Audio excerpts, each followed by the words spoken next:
Hi there, Summoners! GuardianE here with another live reaction and first impression video for Fire Emblem Heroes, and tonight we're getting the reveal of the next set of seasonal special heroes to drop into the game in just a couple of days later this week. So we got the silhouettes pulled up here, the little tease that was posted on Twitter, and so clearly Halloween. Halloween is coming, and the character on the right looks an awful lot like Tamara. So Engage Halloween incoming, or Partial Engage mixed with another title, could very, very well be. The left silhouette, I have no idea. It's just long hair and a witch hat. Really could be anybody. It might even just be a sorcerer hat, not entirely sure. So I'm feeling like it could probably be anybody, but at least on the right there, it's looking an awful lot like Tamara. So we've got the trailer pulled up. We're going to watch it together raw for the first time just to get hit with all those reveals, and then we'll take another look at the characters and their kits to see ultimately if I think this is a banner that's worth pulling on. Alright, let's get it started. See who we got here. Sweets, meats, and trick-or-treats. Alright. Well, we know who's bringing the meats. Special heroes to battle. And yes, indeedy, that is going to be Trick or Meat. Tamara. Okay, she is going to be an infantry lancer. Inspirited Spear. Vital Astra. Bonus doubler 4. Spurn 4. Times Pulse 4. Okay. It does seem like she is going to be one of those speedy tanks. Oh, wow. Look at that stabby stab. Oh, wow, okay. Silly Cat Girl. We are going to get a Flayn as well. This looks very fluffy. That's a cavalry cleric, kitty cat parasol, rescue plus, dazzle far trace. Is that what that said down there? I think. No, that's cute. That's a cute effect. I like the little paws. All right. Okay. Misfortune-Teller. So that is going to be Seadall. Okay, so he's going to be an infantry red tome unit. Pumpkin Stem Plus, Dance. So he's going to be a 4-star focus unit that's a dancer on the banner. Alright. And then, twice the Anna. Oh, okay, alright. The Annas are here. Alright, so a Flying Axe unit. Payday Pouch, Miracle, Gambit 4, Attacker's attack speed, Rain Snap. Okay. Alright. I guess, I guess it was bound to happen at some point, right? I suppose so. And we did get the double Tikis. So I feel like the double Annas was not that far behind. And Anna's great. Love me some Anna. And a flying unit nonetheless. Alright, so Merchant's Harvest, Paralog Story. An interesting blend, and we are finally getting more Engage units, of course. Who is here? Anybody? Okay, so it's a sword unit.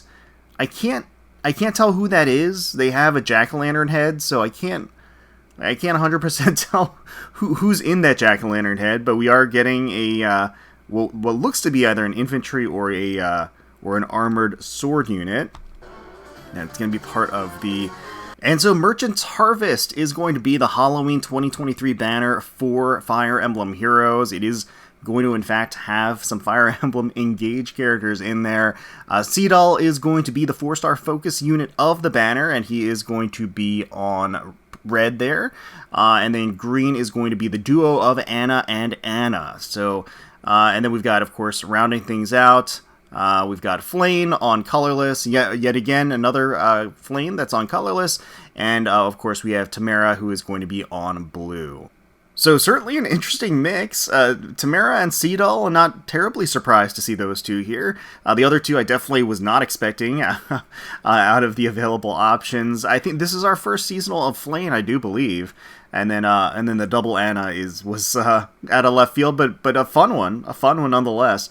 All right, well, let's go ahead and rewind. Let's take a closer look at the units and what they've got kit-wise to evaluate them as a whole. All right, so first up we got Tamara as an infantry lance unit. Certainly feels like a faithful adaptation of her into the game.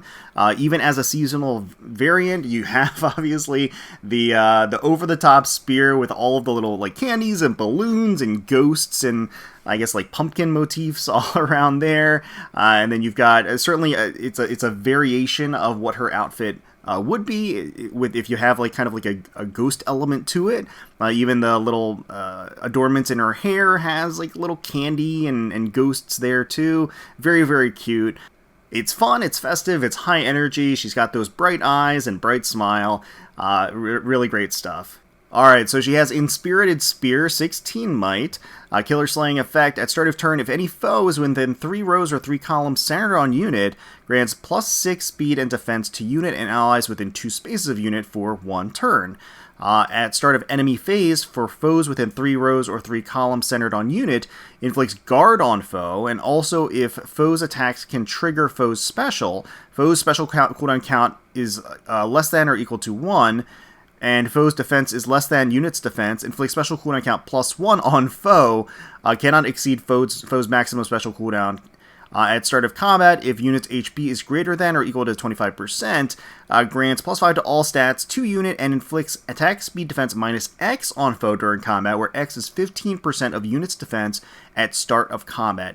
Deals damage equal to 40% of unit's defense when special triggers. Excludes AoE specials and restores 7 HP to unit after combat.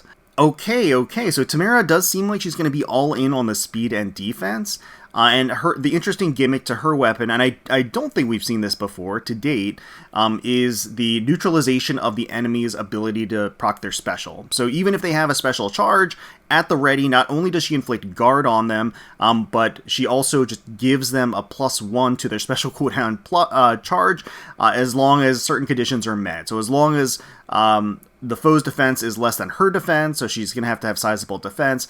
And then additionally, if they're attacking into her and would be gaining special charge or proccing the special on the basis of their the opponent's player phase or her enemy phase. Of course, additionally, the killer slaying effect is always going to be strong. There is also this activated buff to speed and defense. This is only going to help her with the proccing and the threshold for the other conditions that she has for her weapon. And she's also going to grant that to allies within 2 spaces of her too, which is quite nice. So that unique element to the weapon aside, there's also just a range of stat boosts, there's debuffs on the enemy stat line based upon her defense stat, there's damage, true damage built into her special proc based around her defense stat as well, and then health restoration as well, just to keep her nice and healthy at the end of the day. So that's going to make her very, very tanky and an enemy phase monster, because if the enemy's not able to proc their special, that's going to improve her survivability by a huge margin. Vital Astra for the special is not only going to do huge damage that scales with her speed stat, but also as long as she outspeeds her opponent, she's also going to enjoy some damage reduction built in, which again further survivability. That's going to work hand in hand with Inspirited Spear. Bonus Doubler 4 for the A slot. If bonus is active on unit or an ally within 2 spaces of unit, grants attack speed defense res +X to unit during combat, where X equals 4 plus highest bonus on each stat between unit and allies within 2 spaces of unit, calculates each stat bonus independently. So that is an interesting take, or an interesting evolution of Bonus Doubler. So they add us a flat stat boost, so it's X equals now 4 plus the highest bonus. So it is going to be just inherently more in terms of the numbers, the stat boost that you get with Bonus Doubler 4, but it also uses not only the unit's bonuses to those stats, but also an ally within 2 spaces, whichever is highest. So that's kind of interesting. I mean, I think it adds additional flexibility and I guess new doors. And then the boost itself is significant in that it's a flat 4 plus the highest bonus, but not absurd. Which I think is good because Bonus Doubler 4 was already like quite strong as it is. So I think that's an okay evolution. Spurn 4 for the B slot is naturally going to be a perfect fit for Tamara, being speed and defense oriented. It is going to inflict a speed and defense debuff in combat against the enemy. Additionally, there is going to be that speed check, which is going to provide additional damage reduction for her, further enhancing her survivability as a whole, and then also providing additional fixed damage, additional true damage when she procs her special, which again works hand in hand with her weapon, which also gives true damage that scales off of her defense, but it's still true damage that all kind of cooks together to Vital Astra, which is already going to hit hard. It's just going to hit that much harder. Times Pulse 4 is effectively going to make it so that she always has the special charge after combat or at the beginning of a turn.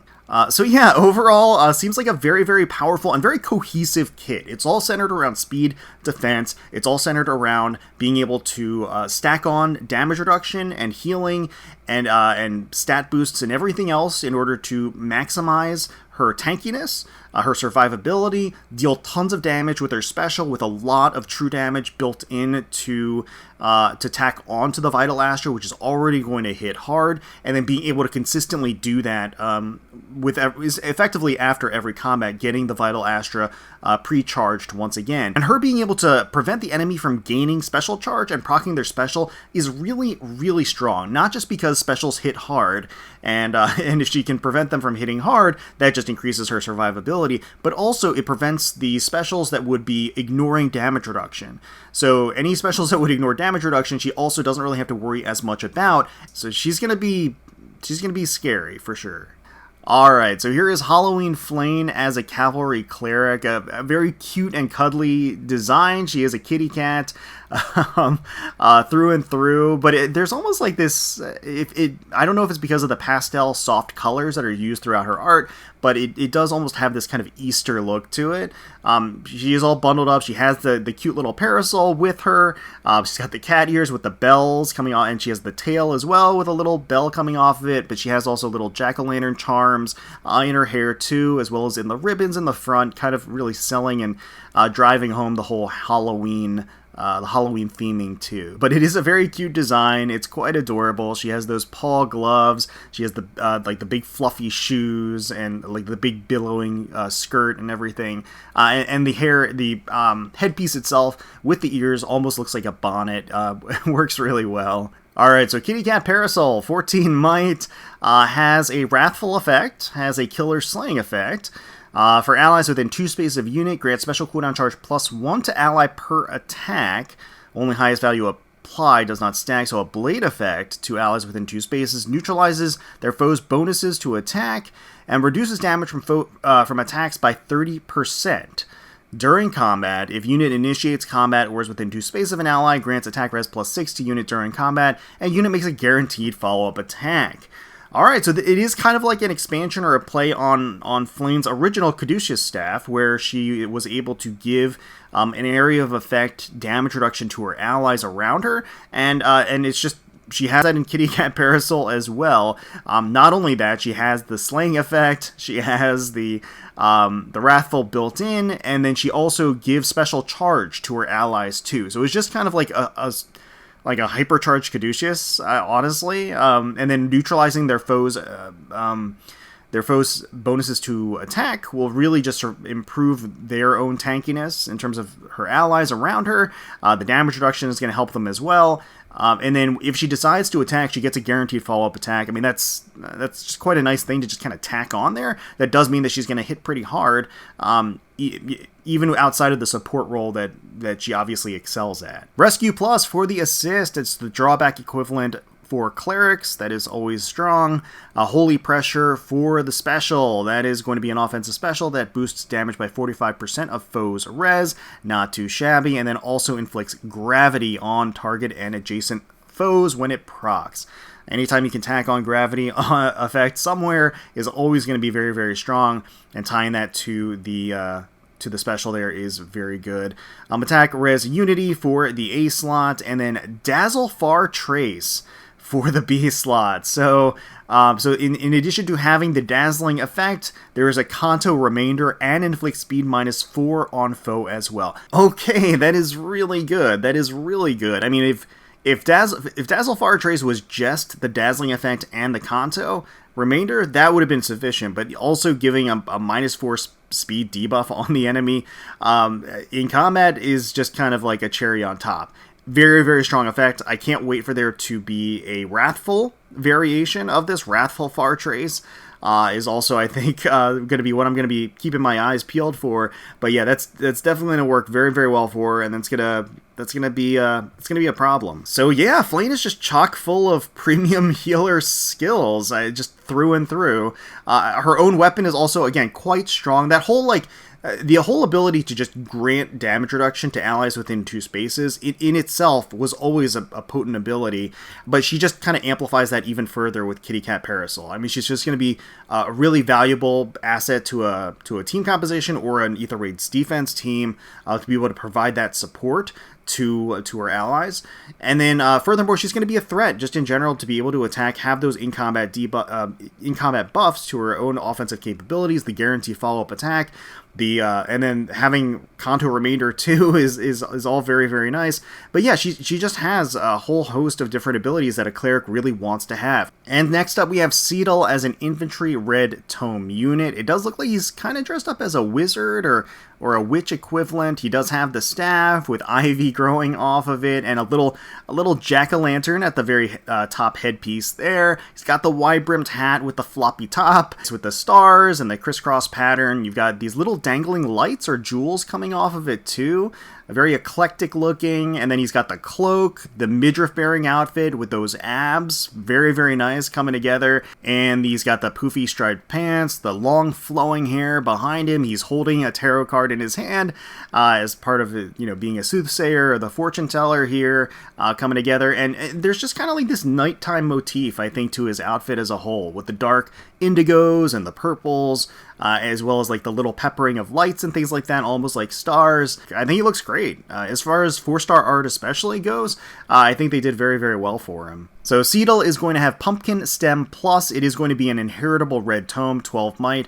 At start of turn, if unit is within 2 spaces of an ally, grants attack res +6 to unit and allies within 2 spaces of unit for 1 turn. If unit initiates combat or is within 2 spaces of an ally, grants +X to all stats to unit during combat, where X is 4 plus the highest bonus on each stat between unit and allies within 2 spaces of unit. Calculates each stat bonus independently. That's interesting. So it is the bonus doubler 4 effect built into his weapon. That's pretty good, actually, as far as weapons go. That's not a bad effect. You can definitely play around with that. It's again, with rearmed heroes, I think the status quo has changed a little bit in terms of what to expect as far as a viable inheritable weapon. But I do definitely think you could see some play with this one. Especially, I like the self-fulfilling proccing ability of it, where you have an activated buff and then you have something that scales off of that. So you have the activated buff and then you have the bonus doubler 4 effect. So I think that is nice. Dance for the assist. Attack res finish 3 and an infantry null follow 3 for the C slot. So some great stepping stone skills for sure. As far as the finish goes, infantry null follow-up 3 is still actually, it's pretty good as a C slot skill to begin with. But again, having those in place to really be able to maximize inheritance in terms of inheritance on him, as well as the ability for him to inherit on other units if you do want to take his tome or some of the other skill effects that he has. So certainly not bad as far as 4-star focus units go. All right, so we've got twice the Anna as the harmonic duo of the banner, flying axe units. It is going to be Anna from Awakening plus Anna from Engage. I think it's honestly a great pairing. It's very cute seeing the both of them together. They're obviously like just covered in an assortment of different Halloween theming. I guess little Anna is supposed to be a witch. I mean, she has like a little witch's hat, and it does look like she's riding a broom. So technically, I guess she is a witch. Although that's kind of like the extent of the witch theming that I'm getting. Otherwise, it just feels like this like giant cornucopia of like different Halloween like accessories and things hanging, like jack-o'-lanterns and ivy and candy and things hanging off of them and lollipops and and like some dark veil stuff. Like on Big Anna, she's got like the gloves and then sort of the veil in her hair. She's got like a lantern hanging off of her, and little Anna has like a big ghost sack that she's carrying with her. That's presumably full of treats. So I guess they're trick-or-treating. I don't really know. I suppose in terms of what they're actually dressed up as, it's kind of all over the place. But I don't know if that really matters, to be completely honest, because they're very clearly, it's very clearly a Halloween theme. They look the part. They look great. There's a lot of detail and a lot of just embellishments in the outfits themselves. And it's very cute. I think the art itself is very cute to see them paired together like this. So Payday Pouch is going to be their own unique axe. 16 might, grants speed plus 3. If number of bonus effects active on unit is greater than or equal to 3, enables Kanto 2. At start of turn, grants the following effects to unit based on the number of allies within 2 spaces of unit. If at least 1, grants Null Follow-Up. If at least 2, grants Hexblade. If unit initiates combat or is within 2 spaces of an ally, grants plus 5 to all stats, grants attack speed plus X to unit, where X equals 25% of foe's attack. At the start of combat, minus 8, min 0, max 10.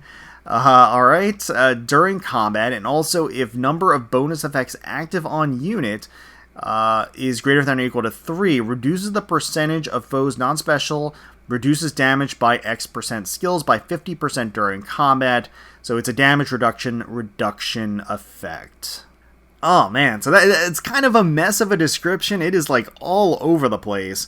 So in terms of like the not only the effects but also the conditions for everything. So I first and foremost, she wants a whole host of bonus effects on her. The more bonus effects she has, at least if she has at least 3. Then they are able to enjoy Kanto 2 and damage reduction. So that's, at the base level, that's really what she wants to have. They want to definitely have at least 3 bonuses, excluding stat bonuses, on them to enable those elements of Payday Pouch. That's really important.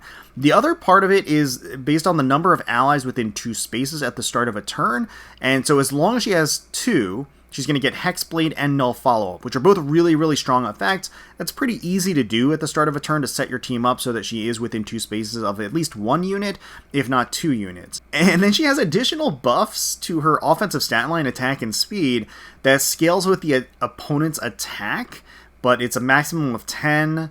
So it scales with the opponent's attack, it's 25%, and then minus 8. So, yeah, I mean, it's like, it's good. It's all good. It's just like, I don't know, you gotta bust out the calculator, because there's just like so many things going on with this particular weapon. It feels a little all over the place. There's strong effects for sure. All of them are going to come in handy, and I think proccing and reaching the threshold for these things is not nearly as difficult as it like first seems reading through the description. It's just like a lot of different effects. Miracle for the special. That's interesting. Okay. Attack speed prime 4, that is obviously going to work very, very well with Payday Pouch because that does scale with the number of bonus effects. And then Gambit 4 for the B slot. Okay, so that's why they have Miracle.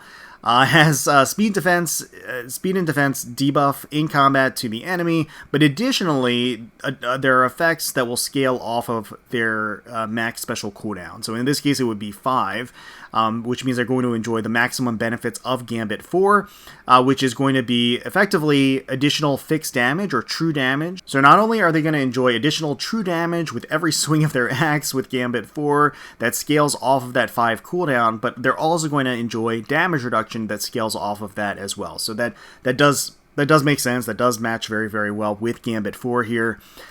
And attack speed, Rain Snap. Inflicts attack speed minus 4 on foes within 2 spaces of unit during combat. At start of turn, if unit is within 2 spaces of an armored ally or an infantry ally with range equal to 1, grants unit can move 1 extra space to unit, to infantry allies with range equal to 1 within 2 spaces of unit, and to armored allies within 2 spaces of unit.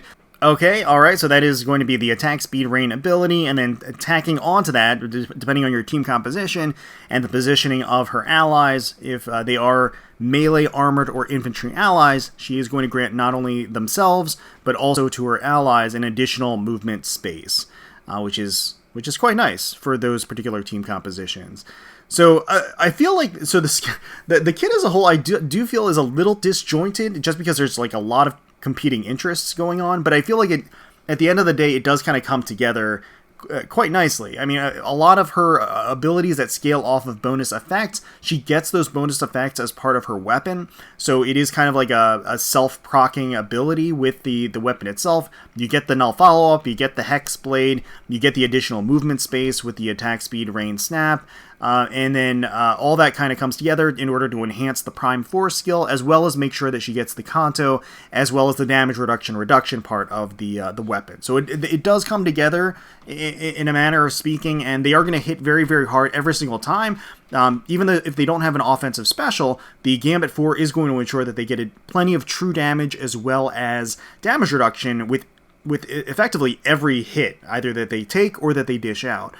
So that's going to be very, very potent. Alright, so their Harmonized skill looks short and sweet, grants Resonance Blades and Resonance Shields, and restores 99 HP to unit and allies from the same titles as unit, grants special cooldown count -5 to unit. Alright, okay, so it is short, but very packed in with effects here. So Resonance Blades and Resonance Shields are the equivalent of stat boosts to the offensive stat line as well as the defensive stat line that stacks on with additional activated buffs to those stats. They also act as additional boosts to the ally or bonuses to the unit that are not stat buffs. So because of that, that does, of course, help with the threshold for the Anna's weapon, right? As well as their A-slot skill. This is just going to help further ensure that they have the ability to get those, meet the threshold of at least 3 bonuses on the unit. So that's definitely going to be useful. Resonance Shields also has the prevent follow-up attacks from the enemy, and then restores 99 HP to unit, just enhances survivability, but also that just map-wide heal effectively for all units that are from the same titles. And then special cooldown count -5 to unit means that they can just activate their miracle whenever they want to. You know, at the press of a button, even if they just proc their miracle, that's actually probably the most... I guess the most apt usage for it. If they just proc their miracle, they're going to be at 1 HP and just surviving by a thread. By activating the Harmonized skill, they get healed to full. They get another miracle to enjoy off of that, as well as, you know, the Resonance Blades and the Resonance Shield. So yeah, that's a pretty powerful effect, and we can, you know, of course, see it in action here.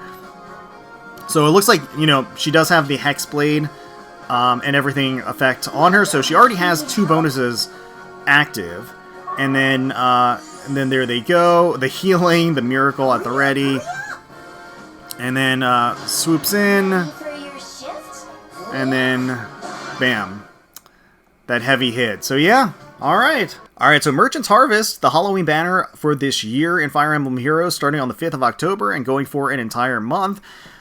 Honestly, I think it's a pretty powerful banner. I think there's a lot of like fan favorites here as characters go. Engaged characters are always really exciting because we haven't really gotten the flood of them that we kind of expected that we would get. So seeing them in here is really great. The art across the board, I think, is quite solid. I think all of the characters, their representation, just is very appealing. I think theming wise, it all comes together very nicely too. We're departing from the whole like dragon Halloween theming, which I think is a good thing. I think kind of pigeonholing it just to dragons for a couple of years is fine, but like I think expanding it and moving beyond that is a good thing too. And again, I think all of the characters really look great in the art department. From a power perspective, there's a lot to like. It's really strong too. The duo, I think their kit is very convoluted. It feels all over the place, but when you really, really break it down, it does work very well, and it is cohesive. There's a lot of self-fulfilling in terms of the conditions and the thresholds and the meeting of those things to get powerful effects. So it's not as though they're going to have a lot of contingencies to make sure that they are at their maximum potential, because they fulfill their maximum potential themselves in a lot of ways. Again, it's just like, it's not, their kit isn't as straightforward as a lot of other characters, like Tamara, for example, which Tamara I think is just really, really powerful as well. I think she's definitely, I think I would consider Tamara to be about on equal footing, if maybe just a close second on this banner in terms of power potential from the duo. And then I think Flayn is also not to be undone or understated. I mean, I think she's really, really great as a support unit. Really just a better original version of Flayn, I mean, is really what it comes down to at the end of the day, in what she does, because not only does she have that damage reduction ability that that is pervasive and around her to her allies, but just kind of amplifying that with the blade effect and the other effects that she provides. So really, really strong stuff. Flayn is also just overflowing with good cleric skills. That certainly doesn't hurt things. And then Seadall, as the 4-star focus unit of the banner, actually has a decent tome. Like, he actually does have a pretty good weapon. He is a dancer, so that in of itself has inherent utility. And then he also has, again, it's some pretty decent stepping stone skills. Nothing incredible on that front, but I think a solid showing at least. So that's certainly nice. So yeah, the banner's strong. I think it has a lot to offer. For me personally, I don't know if I'm going to be going in on the banner. I think that, like, for example, a couple of instances like Flayn skills, if Flayn skills were more oriented to having a Wrathful effect for the B slot, I might be tempted to go in just so I can inherit those skills to Brave Camilla. And then Anna, like for example, the Annas, their C slot skill is obviously the snap ability centered around mixed team composition, which again is not like necessarily a skill that I would be interested in inheriting. But again, the characters themselves are quite nice on this banner. If I were to go in on it, I would probably go in for the Annas and the Tamara. But we'll see. We'll see if I go in on this or if I wait for a double special hero banner or something like that. I'm not entirely sure at this point. So, but let me know. Let me know in the comments below what you think about the banner and the character selection, the character's kits. If you're excited if you guessed the character, I think everybody guessed Tamara. I don't know if everybody guessed Seadall or not, but I know Tamara definitely was a shoo-in based on the silhouettes. But let me know down below if you're excited, if you're going to be summoning on this banner. Hopefully you all enjoyed the video. If you did, please feel free to leave us a like, comment, subscribe to the channel for more Fire Emblem Heroes content. We thank you all so much for watching, for taking time out of your day to spend with us. We really do appreciate it. And until next time, let's protect those skies.